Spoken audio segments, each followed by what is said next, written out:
Hey, what's up? Thanks for checking in here on the Matt Moscona YouTube channel. Please subscribe to the channel if you haven't yet, and if you like what you see, please hit the like down below also.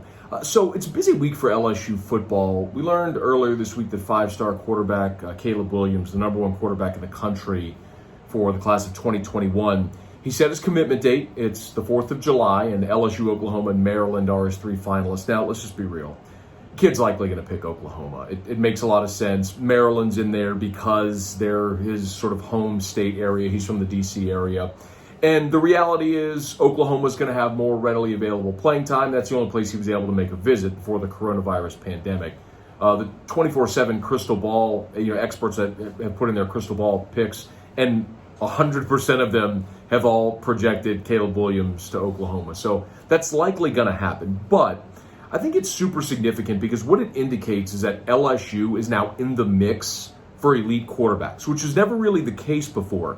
Occasionally, you might get a Ryan Perrilloux, one of the top quarterbacks in the country from Louisiana, and you land that kid. But more often than not, it's been Joe Burrow, transfer. Danny Etling, transfer. Zach Mettenberger, transfer. You look at out-of-state guys, Jamarcus Russell, Alabama, Matt Flynn, Texas, Matt Mock, Indiana. LSU's had to cast a wide net to bring in quarterback prospects that they hope develop because Louisiana traditionally doesn't produce great quarterback talent.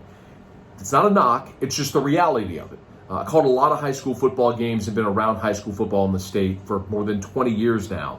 And one thing that's evident, and you see this often, is that in Louisiana, traditionally, high school coaches will take their best athlete and put him at quarterback. Think of all the great players that have come through LSU's program over the last, say, 25 years that were high school quarterbacks. Terrence McGee became a running back at LSU. He was a quarterback at Franklinton, won a state championship. LaRon Landry was a high school quarterback, became a safety at LSU. Just look at guys currently on the roster who are high school quarterbacks that have changed positions since they got to campus. You can go back and look at so many guys like Corey Webster, who was a quarterback at St. James and became a great cornerback at LSU. Even Devin White, who played linebacker at LSU, played some quarterback in high school. Same with Kendall Beckwith. It's just the nature of the sport in high school where coaches will put their best athlete at quarterback and you don't develop elite level high school quarterback talent, which is why LSU has generally been deficient at that spot. The numbers kind of prove it out. If you go back to the early 90s when Peyton Manning and Josh Booty were coming out of Louisiana, from that point, over 25 years, when you talk about top 150 quarterbacks in the country, you're talking about Peyton Manning and Josh Booty and Brock Berlin and John David Booty and Ryan Perrilloux, Jordan Jefferson, Brandon Harris. That's it. And now you got TJ Finley on campus as well. But the bottom line is you've got about a half dozen elite level quarterbacks in the last 25 years. Louisiana doesn't produce great quarterbacks. However, that may be changing. If you haven't noticed, Walker Howard, son of former LSU quarterback Jamie Howard, top 5 quarterback in the country for 2022, he's set to make his announcement this Friday. He's a kid out of the Lafayette area. We also learned that Eli Holstein of Zachary, his dad Scott Holstein was a punter at LSU in the early 1990s under Curly Hallman.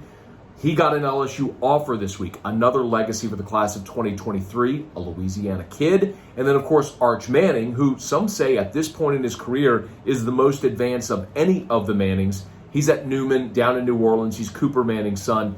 He's also a Louisiana quarterback for the class of 2023.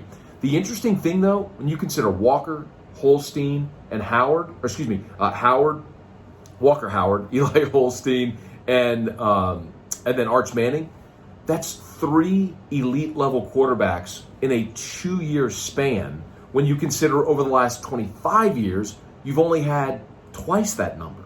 So the interesting thing to keep an eye on is if Louisiana is starting to become a cradle of elite quarterback talent. And maybe that's a product of 7-on-7s, so elite arm talent is being identified at a younger age and then developing into the position. That's one, just as the game advances. And 2, travel baseball has become huge in Louisiana with programs like the Traction Canes. And they identify elite arm talent. Some of these kids that are pitching at a young age are also developing as quarterbacks as well. So maybe Louisiana is starting to identify at a younger age its elite quarterback talent, elite arm talent, and turning them into elite quarterbacks, which certainly benefits LSU in the long term. Throughout its history, LSU has had to cast a wide net and go national to identify quarterback talent. They've got everything else covered in the state. If all of a sudden Louisiana starts producing elite quarterbacks year after year after year, then LSU becomes a program that's really unstoppable because you don't have to go test the transfer market or recruit a high 3, low 4-star and hope he develops over 2, 3, 4 seasons to become an elite college quarterback. If the state of Louisiana is all of a sudden taking care of that and producing elite level talent for LSU and creating that pipeline, then LSU could become an unstoppable force in college football. Leave your comments below. Look forward to hearing from you and interacting. Please like the video, like the page if you've not done so yet. Subscribe to the Matt Moscona YouTube channel with the red button below. Until next time.